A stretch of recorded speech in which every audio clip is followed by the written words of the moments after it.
Energy audits by Energy Smart Corporation, or ESC, are different because only ESC looks at every possible way to reduce your costs, not just how to reduce your consumption.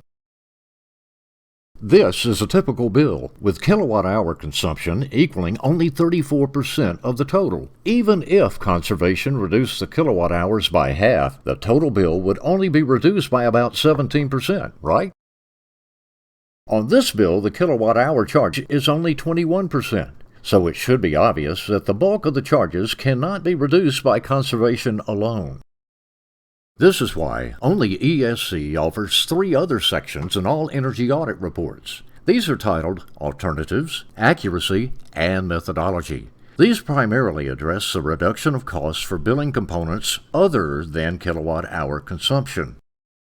You cannot get a truly comprehensive and cost-saving energy audit unless your auditor analyzes and reports on all 4 of these items. This is a general overview of the items included within each of the energy and water audit reports. In order to more fully understand the importance of each, let's take a closer look at these items individually. Conservation is typically the only service energy companies provide. Even if you're talking to a rep, energy broker, aggregator, or power pool, they usually only address the cost per kilowatt hour, not the more costly items. Let's look at some of the more commonly monthly billed items other than consumption of kilowatt hours. These are the more common items which usually make up most of your total bill.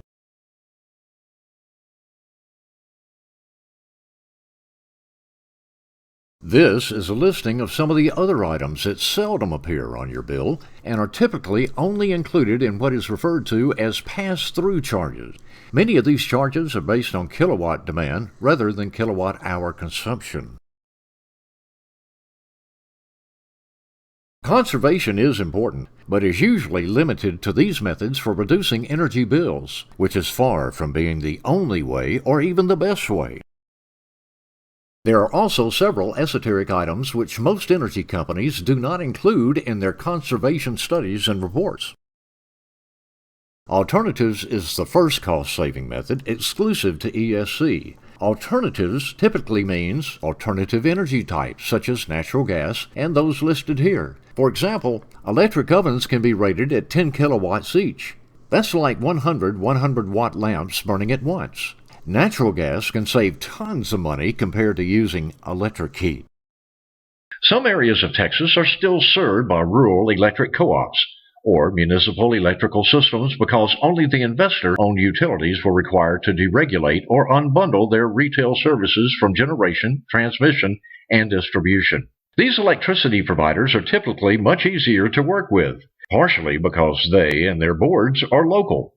Even if you use a rep of some type, you can still contact the wires provider and take advantage of time of use, off-peak, or demand-side management programs which can reduce cost. A few electric customers in Texas are beginning to install their own generating equipment, and properly designed and sized, these can be beneficial. Check government incentives. ESC has saved customers millions of dollars by writing RFPs and developing evaluation matrices, performing evaluations, recommending suppliers, and writing the power supply contracts. For example, one school district in South Texas saved over $3 million the first year due to ESC's efforts. This was due partially to Texas bid laws, which greatly restricts and handicaps school districts from taking advantage of constantly fluctuating energy prices. The process utilized by ESC also removes major liabilities from school districts. Accuracy is the second of the 3 energy-saving areas exclusive to ESC. Be cautious and realize that free energy audits do not include looking at the accuracy of billing since the auditors are paid by the energy suppliers.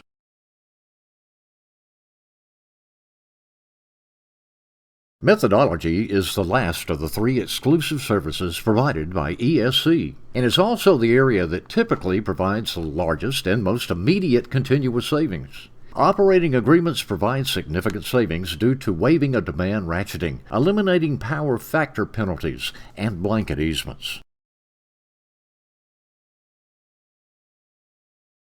Multiple meters are never a good thing to have. However, many schools have a dozen buildings and still have a dozen meters, which means a dozen bills every month. All those meters do work and their main disconnects are at the lower left. You may be relieved to know, though, that they're located in Mexico. Typically, the largest single savings method for schools is due to consolidation of meters. If a school has multiple buildings or these types of lighting, enormous savings can be realized. Here's a school with 18 separate buildings. And guess what? 18 separate meters. Why do you think that is? It's simply because the school allowed the power company to design the electrical service system. The power company gets to send 18 bills, charge 18 customer service charges, 18 separate consumption of kilowatt-hour charges at a higher rate, and 18 separate demands of energy charges.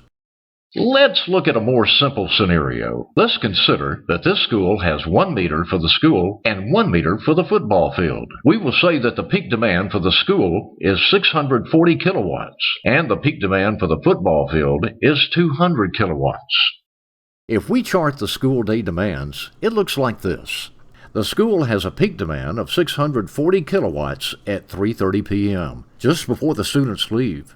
At about 6 p.m., the football field lights come on, causing a demand of 200 kilowatts. If the school has 2 meters, they are paying separate demands for a total demand of 840 kilowatts, right? If the 2 meters are consolidated into one single meter, the peak demand is only 640 kilowatts because the school's demand is only about 200 kilowatts when the football field lights come on. At $10 per kilowatt, consolidation would save the school about $2,000 per month. Obviously, due to diversity of demand for all of the various school buildings, the savings could be much greater due to more meters being consolidated. How big can these savings be? Here is a client that had their total electric bill reduced by 60%. That's right, reduced to 40% of what it was before consolidation. The Marine Military Academy had 28 meters before consolidation. This was due primarily to load diversity. The cadets stay together through much of the day. They all wake up and use the barracks at the same time. They go to reveille together. They go to mess hall together, go to the classrooms, back to the mess hall. You get the picture that few of the buildings were used at the same time. In addition to these examples of reducing kilowatt demand and all charges related to it, there's normally also a reduction in the cost per kilowatt hour because consolidation often results in qualifying for a lower power rate. This school had 9 meters being charged the general service non-demand rate and 7 meters paying the general service demand rate. By consolidating all 16 meters, the school qualified for the general service large demand rate. Note that the new cost for the same number of kilowatt hours went from over $6,000 to less than $3,000 for a savings of more than $3,200 per month.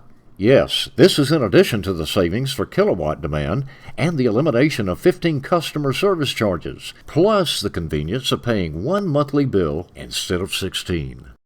How much does it cost to consolidate meters? Well, here's a school with 16 separate meters, including separate classrooms, cafeterias, administration offices, library, maintenance, storage, gymnasium, football field, etc. The cost approximately $200,000, but the return on their investment was still attractive. This is a school in the Dallas area, with 7 meters already configured, such that all that needs to be done is to install a primary meter at a cost of less than $1,500. We understand that there may be many questions relative to alternatives, accuracy, and consolidation, partially because ESC is the only firm that offers these services. Do you have questions?